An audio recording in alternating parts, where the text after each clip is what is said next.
저는 여러분과 함께 작은 고을에서 이루는 큰 영광, 이런 제목으로 함께 은혜를 나누고자 합니다. 세상에는 많은 기쁜 소식이 있습니다. 그 중에서도 가장 큰 기쁜 소식은 예수님이 이 땅에 오셨다는 겁니다. 기독교 역사에서요, 가장 놀라운 사건 4가지를 얘기합니다. 첫째가 예수님이 사람의 몸을 입고 이 땅에 오셨다는 것과 예수님이 죄인과 저주받은 사람들 그리고 고통받은 사람들을 위하여 십자가에서 죽으시고 구원을 이루셨다는 것과, 세 번째입니다, 부활하셨다는 것과, 네 번째입니다, 다시 오시겠다는 것입니다. 이 4가지가 기독교 역사에서는 가장 위대하고 획기적인 사건입니다.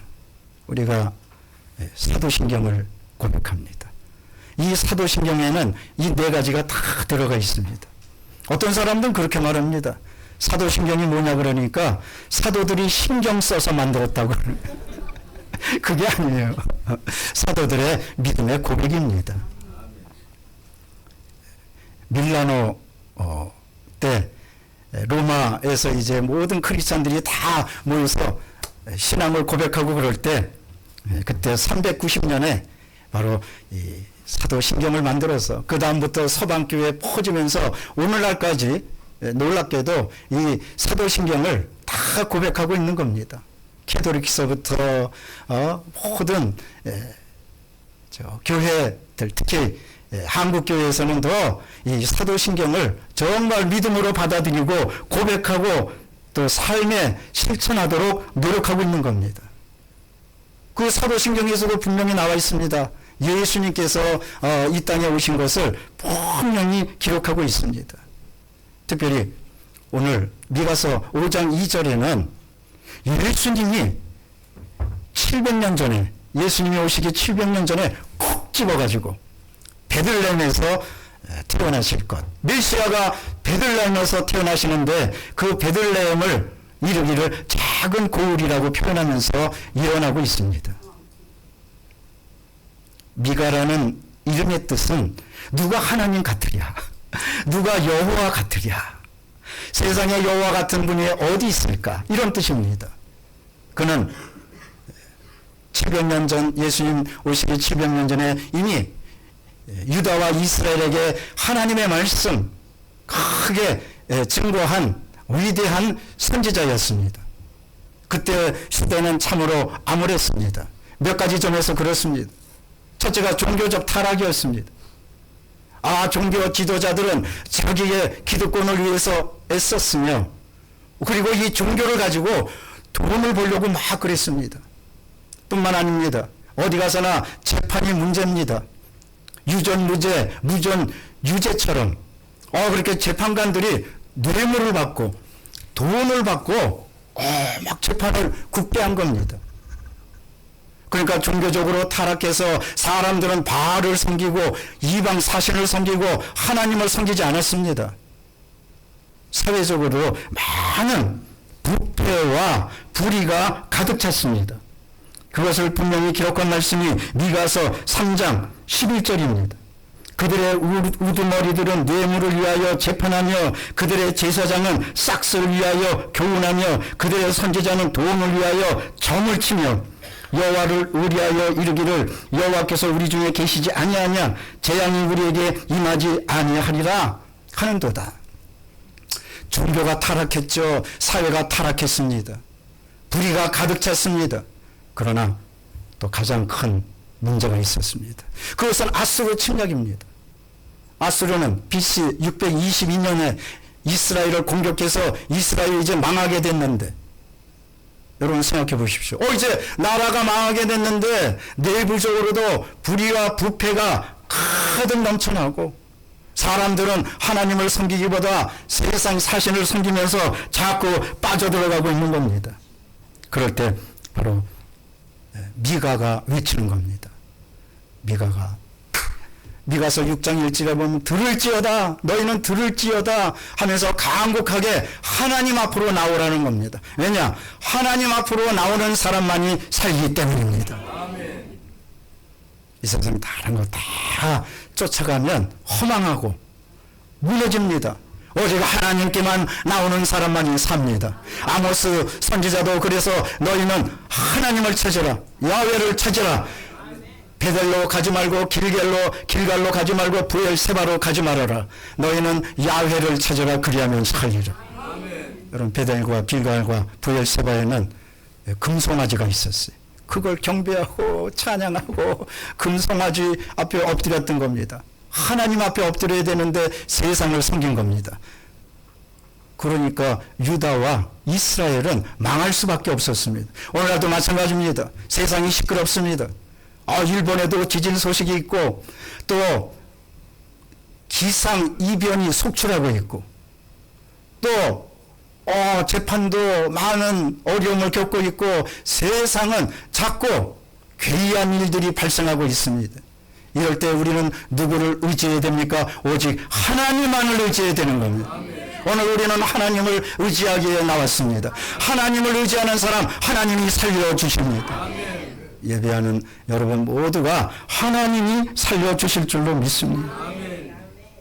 세상에서 일어나는 모든 것 두려워하지 마시기를 바랍니다. 아수르가 침략한다고 그럴 때 이스라엘이 점점 부패해가지고 나가니까 선지자가 얼마나 그 마음이 안타까웠겠습니까? 종교적으로 타락하고 사회에 불의가 가득하고 그랬을 때 미가는 안타까워하면서도 바로 오늘 미가서 5장 2절에 메시아가 나실, 위대한 왕의 왕이 나실 것을 예언하는데 그게 바로 베들레헴에서 나신다는 겁니다. 그렇습니다. 여러분, 세상이 망해가는 것 같고 어두워지고 힘든 것 같지만 그러나 찬란한 생명의 빛이 있는데 그것은 복음의 빛이며 예수 그리스도를 믿는 믿음의 빛이 되는 겁니다. 그런 사람만이 하나님께서 살려주시고 앞날을 열어주시는 겁니다. 시편 32편 6절에 말씀하시기를 무릇 경건한 사람이 주님을 만날 기회를 얻는다고 그랬어요. 여러분, 오늘이요 예배하는 이 시간 기회를 잡는 시간이에요. 그냥 내가 하나님께 예배 드리는구나 이게 아니고 하나님께 찬양하는구나 이게 아니고 여러분 기회를 잡는 시간입니다. 오늘 구원의 기회를 잡는 시간입니다. 치료의 기회를 잡는 시간입니다. 다시 일어날 수 있는 기회를 잡는 시간입니다. 이 시간을 통하여 하나님께서 여러분에게 기회를 주실 것입니다. 여러분, 기회를 놓치지 마시기를 바랍니다. 그 기회는 영원합니다. 세상에서 주는 기회는 상황에 따라서 달라집니다. 변색됩니다. 그러나 주님께서 주시는 기회는 영원합니다. 우리는 천국의 기회를 잡아야 돼요. 여러분, 세상의 기회를 잡지 말고 천국의 기회를 잡으시기를 바랍니다. 그래서 미가 6장 1절에는 들을지어다 너희는 일어나서 산을 향하여 변론하라고 그런 겁니다. 하나님을 찾고 참된 진리를 찾으라는 겁니다. 이 세상 많이 시끄럽고 어둡습니다. 저는 크리스마스 설교를 하고 있는데 이때 예수님이 생명의 빛으로 오셨고 구원의 빛으로 오셨습니다. 예수님의 빛이 넘쳐나면 흑암은 무너지고 맑게 될 것입니다. 오늘 미가서 얘기하는 것은 작은 고을 베들레헴에서 메시아가 난다는 겁니다. 희한하지 않습니까? 어떻게 생각하면요, 예수님이 메시아가 오시는데 여러분, 저 베들레헴은 예루살렘에서 남쪽으로 약 10km 정도 떨어져 있습니다. 작은 마을입니다. 베들레헴이라는 이름의 뜻은 떡집이라는 뜻이에요. 베들레헴 떡, 다윗의 고향이 베들레헴입니다. 예수님이 다윗의 자손이라고 그러는데 다윗의 고향이 또 베들레헴, 떡집입니다. 우리 저 서울에서 이제 수원 가기 전에 병점이라고 있어요. 병점. 그 병점이 떡집이라는 뜻이에요. 서울에서 이제 사람들이 이제 올라오면서 배고프잖아요. 그러니까 병점에서 떡을 먹고 또 허기진 배를 채우고 이제 한양으로 올라오는 거예요. 그래서 이 병점에는 떡집이 많아요. 바로 베들레헴이라는 뜻은 떡집이라는 뜻이에요. 이 떡집에 조그만 동네 베들레헴에서 예수님이 탄생하신 겁니다. 생각해보면 예수님은 예루살렘 이 중앙에서, 변방이 아니라 중앙에서 메시아로서 찬란하게 이 땅에 오실 것 같은데 놀랍게도 예수님은 낮고 천한 그리고 베들레헴의 마을 구유에서 탄생하신 겁니다. 그것은 하나님이 인간의 옷을 입고 육신의 옷을 입고 나오신 겸손과 복종과 죽음과 그리고 모든 것을 감수하는 믿음의 고백이었습니다. 그렇습니다. 우리 예수님은 정말 세상에서 낮고 천하고 소외당하고 어려움 당한 그런 사람들을 위해서 오신 것입니다. 빌립보서 2장 8절과 9절에는 오히려 자기를 비워 사람의 모양과 같지 아니하고 종의 형체를 가지사 사람처럼 되셨다고 말씀하고 있습니다. 하나님이 낮고 천하고 종의 형체를 가지고 사람의 모습으로 오신 겁니다. 그래야지만 구원을 얘기할 수 있었기 때문입니다. 예면에 어떤 사자가 지나가다가 개미 집을 밟게 됐습니다. 개미들이 뿔뿔이 흩어집니다. 사자가 말합니다. 야, 개미들아, 나 너희들 죽일 생각이 없어. 내 말 좀 들어. 여러분, 개미들이 그 말 듣습니까? 더 뿔뿔이 다 흩어지는 거예요. 야, 얘들아, 내 말 좀 들어. 나 너희들 죽이려고 그러는 게 아니야. 그럴수록 개미들이 뿔뿔이 흩어지는 거예요. 그럴 때 사자가 깨달아요. 그렇구나. 그래서 예수님이, 하나님이 사람의 형상을 입고 이 땅에 오셨구나. 내가 개미들하고 얘기하려면 내가 개미가 돼야 되는 것처럼 하나님이 구원의 역사를 베풀려고 그러면은 사람이 되어서 오셔가지고 얘기를 해야지 소통하겠구나. 그래서 하나님이 사람의 형상을 입고 오셨구나. 그걸 깨달았다는 거예요. 그렇습니다. 영화로우신 예수님께서는 더럽고 추악하고 고통스러운 이 세상에 인간의 육신을 입고 하나님이 오신 겁니다. 그래야지만 구원을 얘기할 수 있고, 그래야지만 사람들이 믿을 수 있고, 그래야지만 서로가 소통하고 교통할 수가 있었기 때문인 것입니다. 우리 예수님은 철저히 낮아지셔갖고 베들레헴 이 조그만 마을에서 탄생하신 겁니다. 하나님의 위대한 역사는 그렇습니다. 하나님의 위대한 역사는 낮고 천하고 어리석고 부족하고 못나고 죄가 많은 곳에 하나님이 오셔서 구원의 역사를 베풀어 주시는 겁니다. 우리가 사사기만 봐도 그렇습니다. 여러분, 하나님께서 사사 기드온을 부르실 때도 기드온은 하나님 앞에서 고백합니다. 아유, 나는 므낫세 지파 중에서도 가장 작은 자라고. 그러나 하나님께서는 사사기 3장 31절에 사사기에서 하나님께서는 기드온에게 말씀하시기를 큰 용사여 하면서 하나님은 사사 그 기드온을 큰 용사로 이야기하고 있는 겁니다. 그것이 사사기 6장 12절에 나옵니다. 너는 작은 자가 아니라, 여러분, 기드온이라는 뜻은 벌목공이라는 뜻입니다. 내가 너희를 벌목공이지만, 네가 작은 자지만 내가 너희를 선택했을 때는 너는 벌목공이 아니라 하나님의 큰 일을 하는. 그 당시 때 이제 미디안이 이스라엘을 괴롭히고 있었어요. 여러분, 미디안은 오늘날 사우디아라비아입니다. 메뚜기처럼 많은 그 미디안 사람들이 이스라엘을 괴롭게 하고 있었을 때 하나님께서는 특별한 용사를 필요로 하셨는데 그것이 기드온입니다. 그런데 기드온은 아유, 나는 므낫세 지파 중에서도 가장 작은 자입니다. 하나님 말씀하십니다. 야, 너는 작은 자가 아니라 큰 용사다. 여러분, 오늘 예배드리러 오는 여러분들 큰 용사입니다. 하나님께서 크게 쓰시는 분들입니다.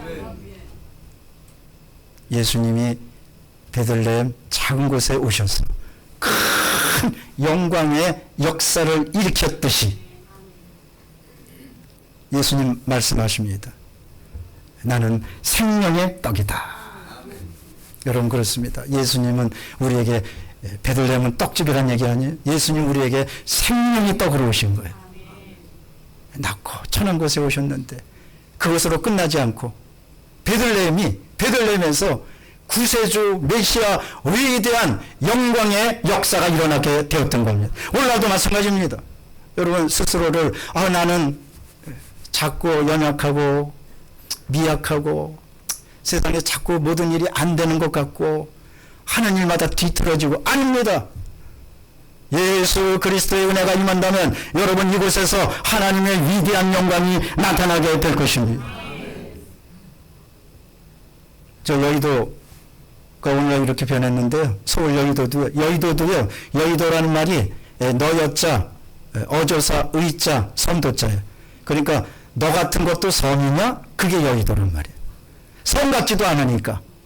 그런데 오늘날 여의도는 정치 중심, 종교 중심, 금융 중심 위대하게 변했습니다.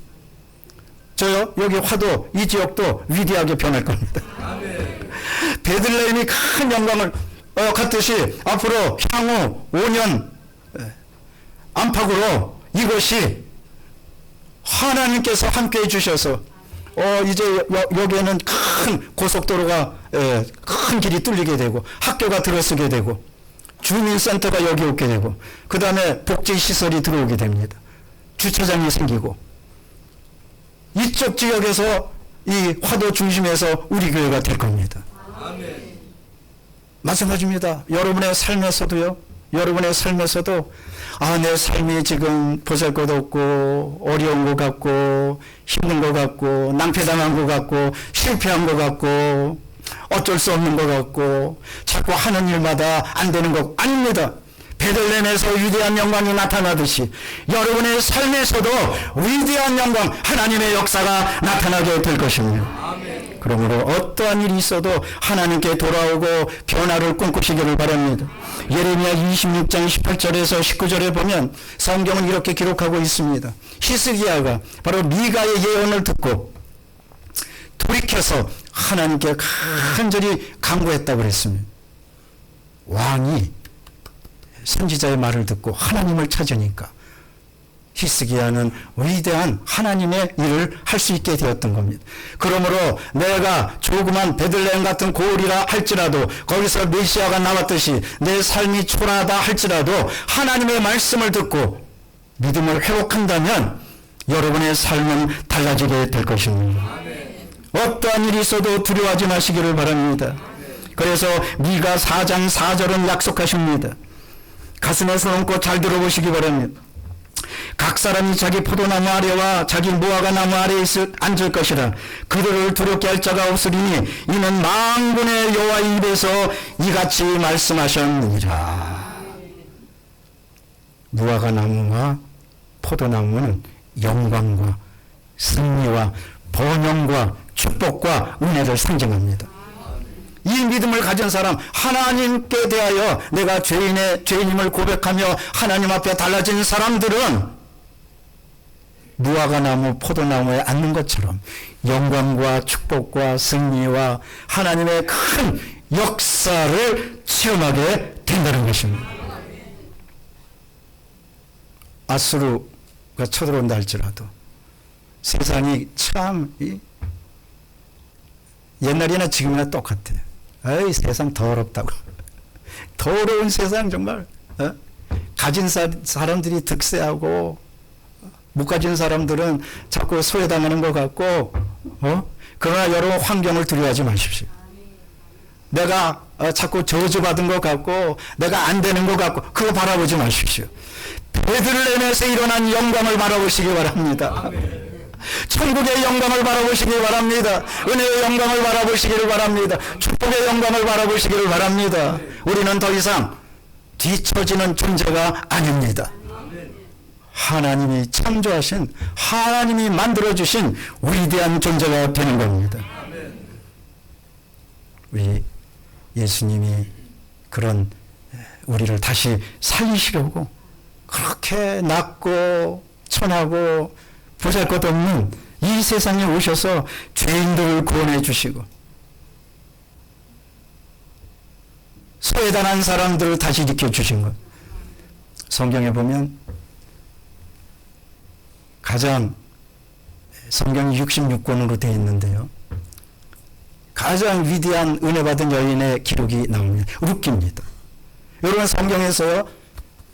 그 당시 때는 남존여비의 사상이 강한 때예요. 그래서 여자의 이름으로 성경이 기록된 건 2권밖에 없어요. 대개 성경은요. 무슨 역사적이라든지 또는 지명이라든지 또는 제자 이름이라든지 이렇게 되어 있거든요. 그런데 여자 이름으로 된 성경이 룻기와 에스더입니다. 그런데 에스더는 선민이에요. 룻은 모압 여인입니다. 이방인입니다. 어떻게 보면 도저히 구원받지 못할 그런 버림받은 여인입니다. 그런데 룻이 시어머니를 쫓아가지고 그 시어머니도 망한 시어머니, 돈이 많고 통장이 많고 또 토지가 많고 또 남편이 아주 잘 살아있고 그런 시어머니가 아니에요. 쫄딱 망한 시어머니. 아니 누가 며느리가 쫄딱 망한 시어머니를 쫓아가요?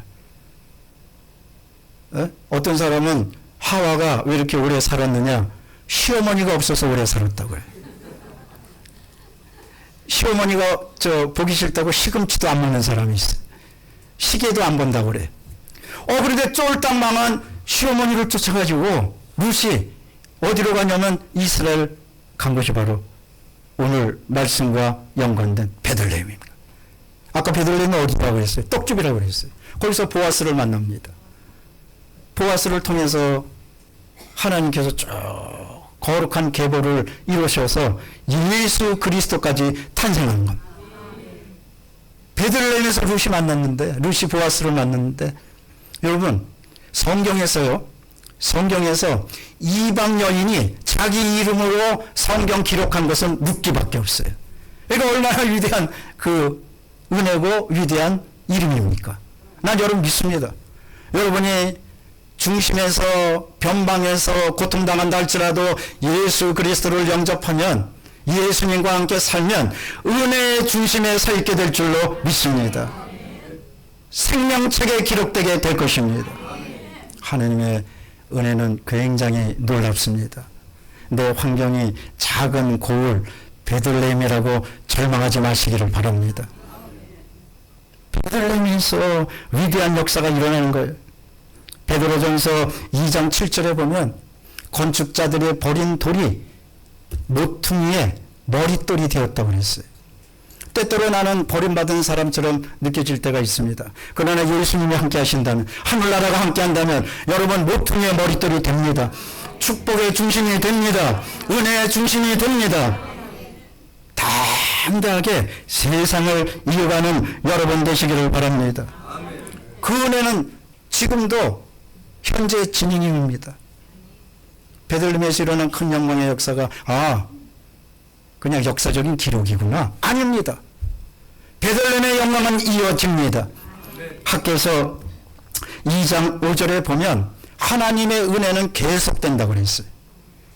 한번 따라 하실까요? 하나님의 은혜는 계속됩니다. 지금도. 그거까지 따라 하셔야 돼요. 다시 한번 서로 고백합니다. 하나님의 은혜는 계속됩니다. 지금도가 꼭 들어가야 돼. 지금도 계속됩니다. 베들레헴의 영광은 지금도 계속됩니다. 소외당하고 어렵고 비천하다고 절망하지 마시기를 바랍니다. 그래서 예수님은 요한복음 6장 48절에 나는 생명의 떡이다. 그 말씀은요, 예수님이 오병이어의 기적을 베푸신 다음에 하신 말씀이에요. 세상에 주는 떡은 먹으면은 굶주리게 됩니다. 그러나 하늘의 양식, 예수님이 주시는 구원의 생명의 떡은 영원합니다. 지금도 일어납니다. 모든 사람들에게 큰 구원을 베푸신 하나님의 영광은 지금도 현재 진행인 겁니다. 그래서 예수님이 겸손하게 오신 모습은 바로 예루살렘 성에 입성하시고 이제 십자가 사건을 앞두고 예루살렘 성에 입성하실 때 나귀 새끼를 타고 오신 거예요. 나귀 새끼는 평화를 상징합니다. 일반적으로 임금이 타고 오르면 백마를 타고 말을 타고 와야 됩니다. 기세 등등하게 와야 되는데 사람들이 호산나 호산나 하면서 종려나무 가지를 여러분 우리 저 가구 이름이 포리닉스 그거는 이제 종려나무란 뜻이에요. 우리 기업의 그 포리닉스는 종려나무란 뜻이에요. 그래서 사람들이 종려나무 잎사귀를 흔들며 호산나 호산나 메시아야 하다가 그렇게 환영을 예수님을 환영했는데 바로 그 예수님이 오실 때 이 백마나 아주 그냥 큰 말을 타고 그 왕자처럼 오신 게 아니라 나귀 새끼 조그만 걸 타고 오신 그것은 예수님 평화와 겸손과 그 다음에 낮아지심과 복종과 섬김을 뜻하는 겁니다. 그래서 예수님이 그 나귀 새끼를 타고 오실 때 희한합니다. 마태복음 21장에 보면 예수님이 이제 맨 처음에 그 제자들에게 명령하십니다. 야, 내가 이제 예루살렘 성에 입성하는데 나귀 새끼를 데리고 가라. 내가 그걸 타고 가겠다. 그러면서 예수님이 이렇게 말씀하십니다. 나귀 새끼가 메어 있는 것을 보리니 그것을 풀어 내게로 가져와라. 누가 묻거든 주께서 쓰시겠다 하라. 제가 아는 목사님은 제가 한번 이 기독교 출판사 이 건물 이렇게 만들어졌을 때 한번 메시지를 증거한 일이 있어요. 근데 그때 다른 목사님이 오셔서 축사를 하셨어요. 그 축사하시는데 제가 큰 은혜를 받았어요. 뭐냐면 이제 이 목사님이 축사를 하시면서 이렇게 말씀하시는 거예요. 당신이 한번 병든 사람이 있어서 신방을 가게 됐대요. 병원에 신방을 가게 돼요. 이제 신방을 가서 신방 가기 전에 하나님께 기도했어요. 하나님, 내가 이제 병든 사람이 있어서 신방을 가는데 하나님 제게 말씀을 주세요. 그럼 내가 그 말씀을 가지고 병자를 신방하고 위로하겠습니다. 그랬더니 하나님께서 조금 전에 제가 얘기했던 마태복음 21장 2절 말씀을 주시는 거예요. 나귀 새끼가 메어 있는 것을 보리니 그것을 풀어 내게로 가져오라. 누가 묻거든 주께서 쓰시겠다 하라. 그래서 이 목사님이 병자를 위해서 기도하는데 무슨 나귀 새끼를 풀어서 무슨 이게 무슨 하나님 이게 병자 신방하고 이 말씀하고 무슨 상관이 있어요? 그랬더니 하나님이 또 말씀하시는 것 같더래. 잔말 말고 쟁거나 해라. 이분이 병자 앞에서 이제 성경을 마태복음 21장 2절을 그대로 읽으면서 기도를 하는데 자기도 모르게 이렇게 기도하게 되더래요. 하나님, 지금 이분이 질병에 매여 있습니다. 나귀 새끼가 매여 있는 것을 보리니 풀어 내게로 가져오라 하셨으니 질병에 매여 있는 이분을 질병에서 풀어주시고 매어 있는 이분을 질병에서 풀어주시고 주님께서 써주시옵소서. 놀라운 일이 일어났어요. 그렇게 기도하니까 하나님의 치료의 역사가 일어나서 이분이 고침받고 한 달 이상을 넘게 치료를 받아야 될 분이 그 주간에 깨끗이 일어나서 회복된 거예요. 고침을 받은 거예요. 그러면서 이분이 이제 축사를 하는데 어떻게 축사를 하시냐면 이 말씀처럼 이제 기독교 출판사 이 건물이 모든 매어 있는 것에서 풀려서 하나님께서 써주시기를 바랍니다. 다들 은혜를 받았어요. 사람들이요. 나는 그날 나는 설교자였어요.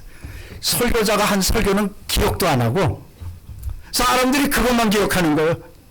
매어 있는 것을 보림이 풀어서 내게로 그것만 기억하는 거예요.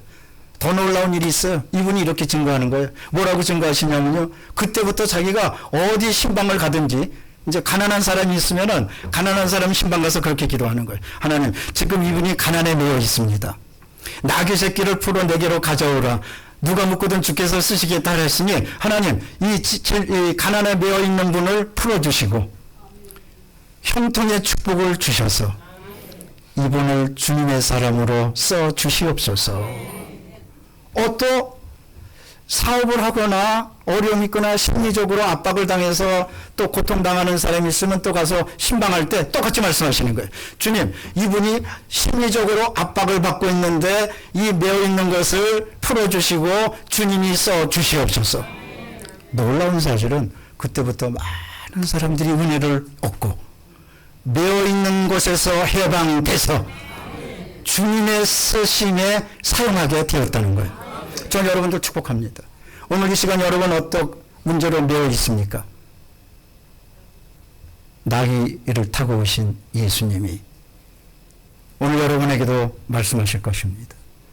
지금 너희들이 매어 있는 것을 보리니 그것을 풀어 내게로 가져오라. 누가 묻거든 주께서 쓰시겠다 하라. 어떤 것에 매어 있습니까? 오늘 풀립니다. 오늘 해방됩니다. 오늘 풀어납니다. 하나님이 자유함을 주십니다. 심리적 압박이라든지 물질적 압박이라든지 건강에서의 압박이라든지 예수님이 풀어주십니다. 그리고 여러분을 주님께서 써주실 것입니다. 예수님은 바로 그것을 위해서 나귀의 새끼를 타고 오신 겁니다. 복종과 겸손을 뜻한 겁니다. 결국 베들레헴 그 작은 마을에서 위대한 메시아가 오게 된 것입니다. 주님의 은혜는 영원하고 주님의 사랑은 지금도 일어나고 있습니다. 예수님은 한 번의 떡이 아니라 생명의 떡, 영원한 떡이 되십니다. 누구든지 예수 그리스도를 영접하면 지금은 미약하지만 나중은 창대하게 됩니다. 베들레헴은 영광의 고울이 됐습니다. 세계에서 베들레헴을 모르는 사람이 없어요. 그 작은 고울이 왜 이렇게 영광이 되었을까? 메시아가 탄생하셔서 그런 겁니다. 지금 메시아가 여러분에게 오십니다. 여러분의 삶의 중심에 오십니다. 여러분의 미래에 오십니다. 여러분의 삶의 정황에 오십니다. 여러분의 고통 가운데 오십니다. 여러분의 아픔 가운데 오십니다. 여러분의 탄식 가운데 오십니다. 여러분의 절망 가운데 오십니다. 그렇다면 예수 그리스도를 영접해서 우리가 예수님과 함께 산다면 탄식과 절망이 변해서 찬송이 될 것입니다. 고난이 변해서 은혜가 될 것입니다. 기도하겠습니다. 사랑과 자비가 충만하신 하나님 감사합니다. 베들레헴 작은 고을에서 위대한 영광의 하나님의 역사가 일어났습니다. 지금 머리 숙인 모든 분들 어떤 자그마한 고통 가운데 있습니까? 이곳에서 하나님의 영광, 하나님의 축복을 깨닫고 다시 한번 삶의 기회를 잡아서 일어나는 복된 성도들 다 되도록 역사하여 주시옵소서. 그리고 주 예수 그리스도 이름으로 기도드립니다. 아멘.